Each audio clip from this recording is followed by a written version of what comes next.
Black culture is training AI for free. Here's who's actually getting paid. Everybody's having the same AI conversation right now. It's going to replace jobs. It's stealing art. It's coming for actors, writers, musicians. All true. All already being covered to death. Here's the conversation nobody's having. AI companies are currently paying out hundreds of millions of dollars, real disclosed, contractual dollars, for the right to train on data. And some of the most valuable data on the internet right now is black culture. Not metaphorically, literally, dialect, humor, style, sound, oral history, the stuff that gets remixed and cited more than almost anything else online. So today isn't AI is exploiting black culture. Today is, here's exactly how much money is on the table. Here's who's already collecting it. And here's the uncomfortable twist about who might get left out, even if we do everything right. Let's ground this in numbers, because BWO doesn't do vibes. OpenAI and Google have been paying publishers anywhere from $5 million to $60 million a year for licensing deals. Companies like the Associated Press, Reddit, Shutterstock, News Corp, the Financial Times. Shutterstock alone expected $138 million in AI licensing revenue in 2024, up from $104 million the year before. News Corp signed a 5-year deal with OpenAI worth over $250 million. Reddit, a forum, a message board, not a Fortune 500 media empire, has landed over $200 million in licensing deals and pulls in roughly $60 million a year from Google alone. This is not speculative. This is not AI might pay people someday. This is a functioning market moving real money right now in 2026. The metaphor going around is data is the new oil. I want you to actually sit with that because it's more literal than people are treating it. Oil didn't create value because it existed.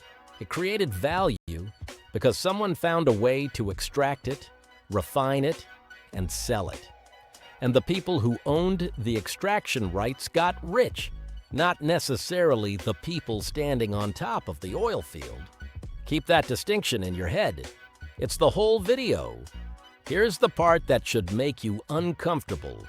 Reddit's most cited value, the reason AI companies pay for it, comes from its communities, specific subreddits, specific posters, specific moderators building specific corners of the internet that turned out to be exactly what these models needed.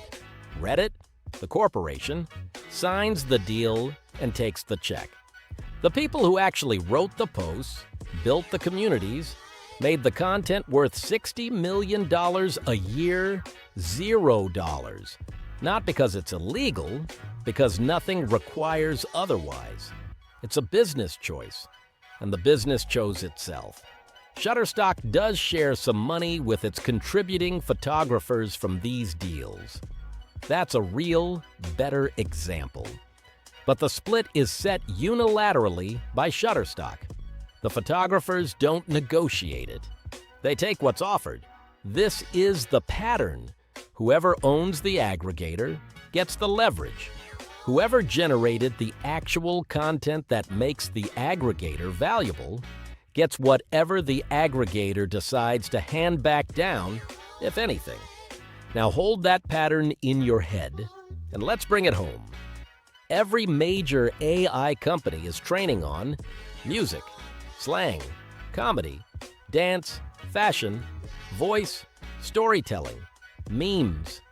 An enormous share of what actually spreads, gets remixed, gets cited, and defines internet culture broadly is disproportionately created by black people on platforms black people mostly don't own. That's not a new observation. What's new is the price tag now attached to it. If a general interest forum can command $60 million a year because AI models cite it constantly, what happens when the AI companies figure out how much of their internet culture training signal is actually coming from specific Black creative communities? Somebody is going to get paid for that corpus. The only open question is who. And right now, structurally, there is no large Black-owned equivalent of a Reddit, a Shutterstock, a News Corp. No consolidated platform with the size and leverage to walk into that negotiation and say, "You need this, here's our price." That's the real gap. Not AI is using our culture. We don't own the meter that gets paid when it does. Here's where I have to be honest with you. Because BWO doesn't do easy answers. Let's say this happens. Let's say a Black-owned platform, archive, or media company gets big enough, organized enough, to actually sign one of these licensing deals. Real money starts flowing to a Black-owned company for the first time in this specific market. That is genuinely good. That is layer one of this problem getting solved. Ownership shifting into our hands instead of staying entirely external. But watch closely, because there's a layer two hiding right behind it. Remember Reddit. The company gets paid. The individual people who built the value inside it don't automatically. A Black-owned platform can reproduce that exact same extraction just with a Black owner standing where Reddit used to stand, unless the revenue sharing is built in on purpose from day one. Ownership moving into Black hands is necessary. It is not by itself sufficient. If the underlying contributors, the creators, the community, the culture makers who actually generate what an AI company wants to license don't have a built-in claim on that revenue, we haven't closed the gap. We've just moved it one level inward. That's the harder, more honest story, not we need to own more. We need to own it and build the payout structure correctly the first time, because we don't get a second chance to set the norm. So what does doing it right actually look like? 3 things, concretely. 1, get in early, cheap. There's a new open standard called RSL, really simple licensing, that lets any website, big or small, attach machine-readable licensing terms to its content. It's a few lines of code. It costs nothing to set up. Reddit, Yahoo, and Medium are already on it. Any Black-owned platform building an archive right now should have this running before it ever needs it.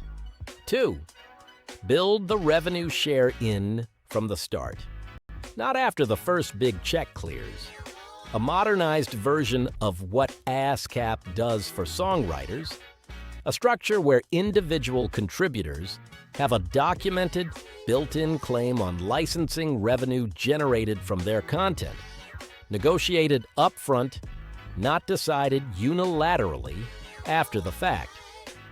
3, don't wait for size to start caring about this. The platforms winning these deals right now didn't wait until they were huge to think about licensing. They set the terms early and let the leverage compound alongside the audience. The money is real, the gap is real, and the opportunity isn't just own the platform. It's own the platform, and don't rebuild the same extraction machine with a different owner's name on the door. That's narrative capital, done right.